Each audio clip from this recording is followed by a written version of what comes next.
In today's video, we're going to be talking about one of the hottest stocks in today's stock market, Nvidia. 3 weeks ago, I get a question from Tech Peeves, and he says, what is your thoughts on Nvidia? Should I buy now? Can you do an analysis on Nvidia as your next video? I want to see how a pro takes apart a company, research, then before reaching a conclusion on whether it is a good investment. This question was asked 3 weeks ago, so hopefully Tech Peeves actually bought Nvidia instead of asking me whether he should or shouldn't, because the stock is up 19.7% in the last month alone, but that's nothing compared to what it's done over the last 5 years. Nvidia is up 2,016% in 5 years. That is truly extraordinary performance. And in the last 12 months alone, the stock has gone basically parabolic. Down here, it was around $300 a share, and right now it's basically tripled that up to over $900 per share, and it's pretty much gone up every single week for the entirety of 2024. Of course, everyone knows the biggest reason why Nvidia and other semiconductor chips are going nuts, and that is because artificial intelligence, every single company on planet Earth is investing in artificial intelligence, which means they need Nvidia chips in order to run that. And if AI is the future, which all indications seem to suggest that it is, then Nvidia has a very bright future ahead. But this is where investing is much more difficult than the average person thinks. And the reason is because of the difference between first level and second level thinking. First level thinking is represented by this caveman on the left. This is most investors, including most professional investors. The logic of this person, this first level thinking, is that, hey, the future is AI. So that means that automatically all of the AI-related companies must be good investments, right? So that means Nvidia in particular, as the leader of AI chips, that is going to be a phenomenal investment. And indeed, so far, that's been the case. But the second level thinking is what really good investors get to, and that is, okay, everyone already knows that AI is the future, so the stock price, as we just saw, is going to go up to reflect this rosy outlook. But that doesn't necessarily mean it will continue to go up. What matters is, what is the market currently pricing in? What does that $940 price tag reflect? And what does the actual future hold for Nvidia? Does it justify this price? Does it justify a higher price, or does it justify a lower price? So if it justifies a higher price than $940, that means Nvidia is a good buy. If the future comes in lower than expected, that means Nvidia is a bad investment. How much does Nvidia need to grow at in order to justify this current price? And do you think that is or is not reasonable? And in the investing world, this is called valuation, and it is what Warren Buffett and many others have used in order to outperform the market over the long term. What growth do we think the market is currently willing to pay for? And to answer that question, we're going to use the dividend discount model, specifically something that I and others would call the reverse dividend discount model. But before we get into the reverse dividend discount model, we need to first understand the basic assumptions of a dividend discount model.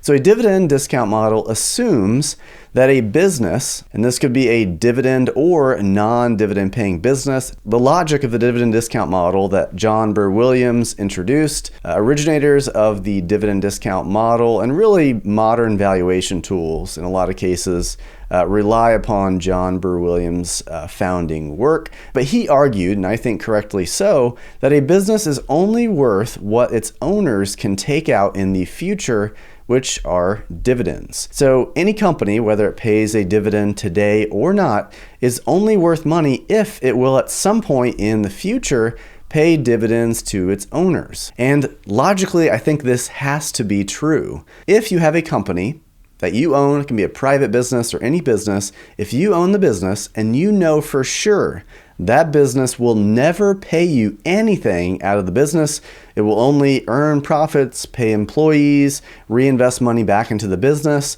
and then ultimately go bankrupt without ever paying you anything, is that company worth anything today?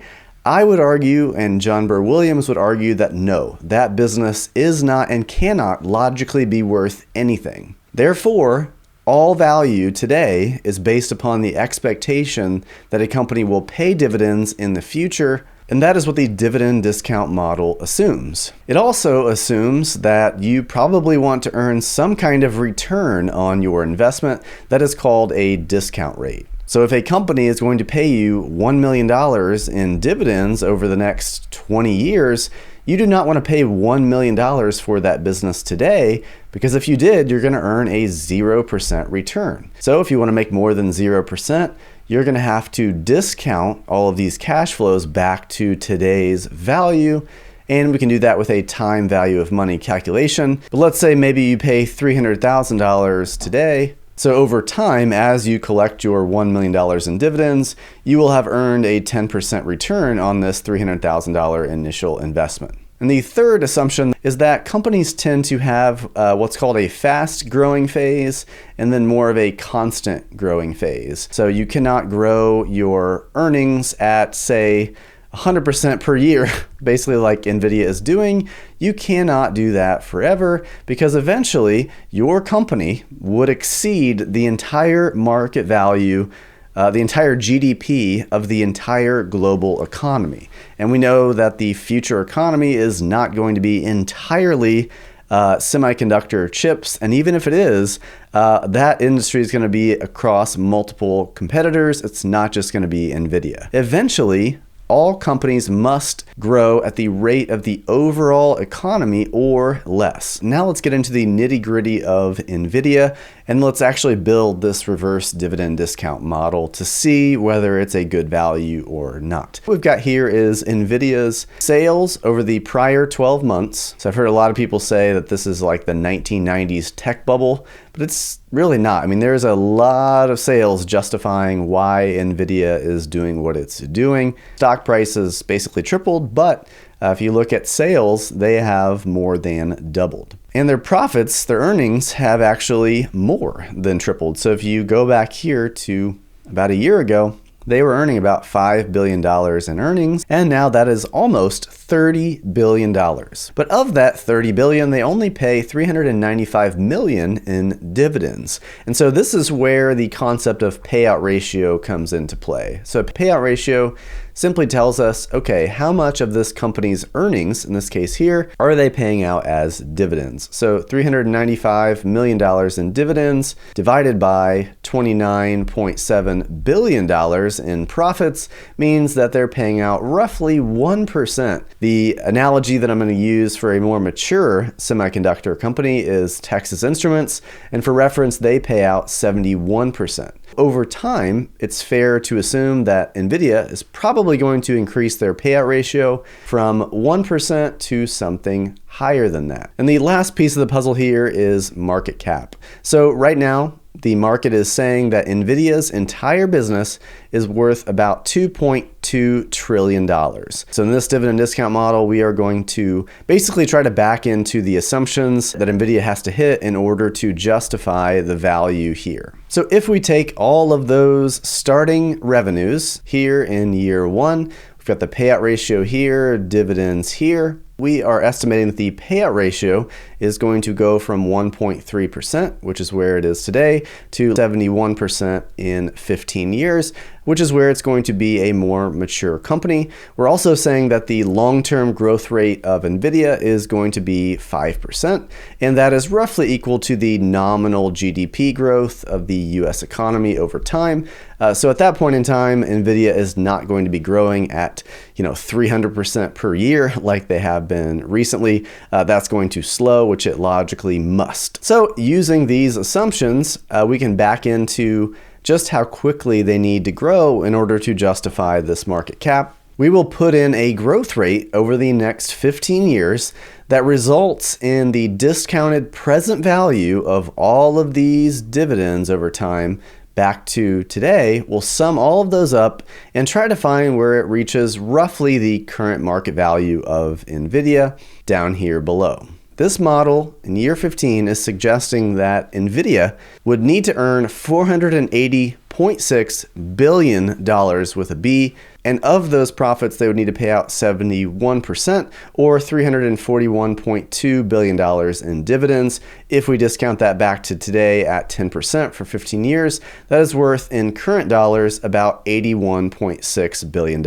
If you were to invest that much today and get back this much in 15 years, you would have made a 10% rate of return. So what is the compound annual growth rate of the current profits, which would be $29.7 billion, to the future profits needed to justify the stock price of $480.6 billion?